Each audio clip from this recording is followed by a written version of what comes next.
Erin Liscallin was once a serene and majestic woodland realm, until it fell under the shadow of the Dark Lord Sauron, becoming what we know today. Mirkwood. On its northeastern border, the dwarven kingdom under the mountain flourished, giving way to Northmen who came from afar and built the city of Dale near the mountain. However, as Sauron's shadow had covered the realm in darkness, so too did the great wings of Smaug the dragon. The great calamity drove the dwarves of Erebor from the mountain and brought Dale to ruin. Despite this, people endured, and our arrival at the end of the War of the Ring proved the indomitable spirit of elves, dwarves, and man alike. Here are 10 things you may have missed in the northern strongholds.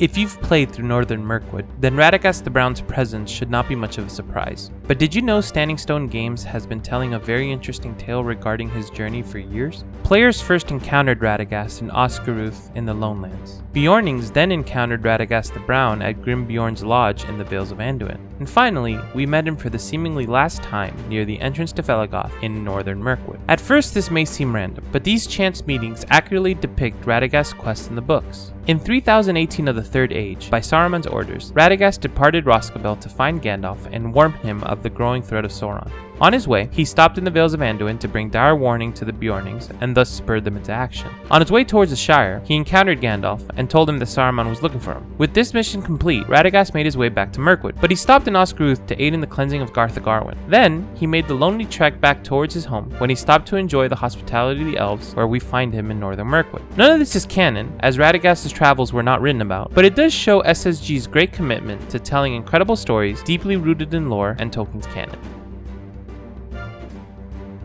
When I was questing through Mirkwood, I remember my wife screaming in terror. I asked her what was wrong and she said, "The eyes, do you see them? They're so creepy." I looked around but didn't know what she was talking about, but when I started to pay attention, that's when I saw it. This is actually a direct detail from The Hobbit. In the chapter Flies and Spiders, Bilbo notes, when it was Bilbo's turn, he would see gleams in the darkness around them, and sometimes pairs of yellow or red or green eyes would stare at him from a little distance and then slowly fade and disappear, and slowly shine out again in another place.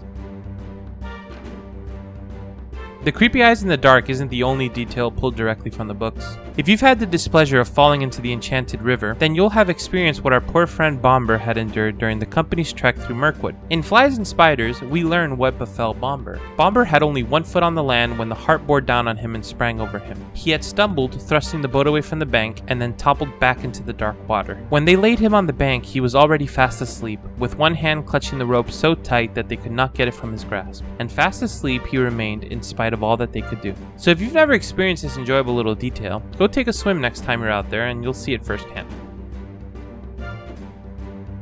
Within Felaggoth, the Hall of the Elven King, Thranduil's butler Galleon stoically tends to his master. Galleon, some may recall, played a role in The Hobbit. He and the captains of the guard decided to test some of the Dorwinian wine, as they put it, to see if it's fit for the king's table. Their intoxication gave Bilbo an opportunity to free his dwarven companions and plan their escape in empty wine barrels. I'm surprised he kept his position all this time, if I'm being honest. Speaking of barrels, did you know that there are buoys scattered around Loeglan with bells on them? The stray barrels coming from Felaggoth would impact the buoys and cause them to ring, thus alerting the elves to pick up the barrels on their rafts. This is just another aspect of the devotion and care given by Standing Stone Games to building a realistic and detailed world for us to enjoy. Upon the steps of Erebor, a statue of a dwarf greets all who approach the mountain. The statue is of Dane Ironfoot, second king under the mountain after Erebor was reclaimed from Smaug. The plaque upon the statue, written in Angurthus Erebor, reads, Dane Ironfoot, son of Nain, son of Gror, king under the mountain. Similarly, at the base of Erebor, a grand statue of a dwarf and 2 shields and swords by his sides look over the great wilds of the Dale Lands. This is a memorial to Thorin Oakenshield and his nephews who perished during the Battle of 5 Armies. The 3 plaques read, Thorin Oakenshield, son of Thrain, son of Thror, king under the mountain. Fili, son of Kaelin, brave nephew. And Kili, son of Kaelin, shielder of his brother. One of the longest running Easter eggs in Lotro is the Killer Rabbit Easter egg. Originally an homage to one of the most famous scenes in Monty Python and the Holy Grail, the environmental designer The Angry Koala has placed a rabbit sitting upon a bear pelt in various places across Middle-earth. Whether it's the eaves of Fangorn, the high knolls in Wildemore, or atop Raven Hill, the little bear Ganker has been making his way through Middle-earth, decimating all wildlife in his wake. In the hall under the mountain, you'll find a very familiar face. Bomber, one of the dwarves who embarked on the quest of Erebor alongside Thorin Oakenshield, can be found enjoying a well-deserved solo meal of 5 racks of salted ribs, a plate of small fish, potatoes, a platter of grains, and a whole chicken. Just like Frodo learned during his time in Rivendell, Bomber has grown so large that it requires several dwarves to lift and carry him around.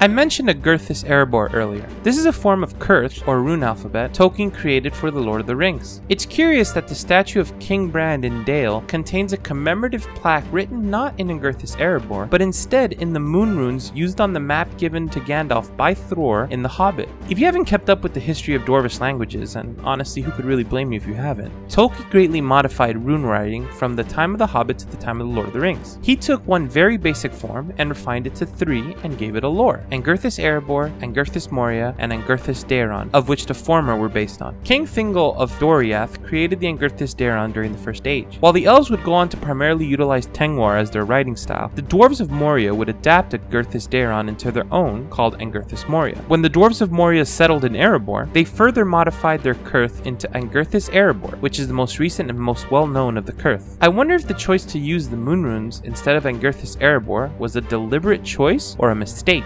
Either way, it was a very fun puzzle to figure out. While not the most unknown thing on this list, it is perhaps the most impressive and enjoyable aspects of the Strongholds in the North. If you weren't a completionist, you may not have realized that Northern Mirkwood and the Dalelands possess every major landmark mentioned in The Hobbit. Thorin's company entered Mirkwood via the Forest Gate, and were urged to stay on the Elven Road by Gandalf. Unfortunately, they were lured off the road and captured by giant spiders. Upon their escape, they were captured by Thranduil and kept in his dungeons until Bilbo managed to free them. They rowed the barrels down the river to Loegland, where they departed on foot towards Lake Town. There they rested before continuing their journey. They camped near Ravenhill and scouted for the secret entrance into Erebor. Upon learning of Lake Town's assistance in the dwarf's quest, Smaug the dragon flew towards Lake Town to destroy it. There he was felled by Bard, but Lake Town would be destroyed. And those were 10 things you may have missed in the Strongholds of the North. I apologize for being absent for so long. Life really has a way of getting ahead of me. I hope that I can return to a more normal schedule moving forward. I'm really excited that we're exploring more of Rhovanion in upcoming patches. I think Middle-earth has a whole lot more to offer than just the small part we see in The Lord of the Rings, and seeing SSG's creativity let loose is just very exciting. So until next time,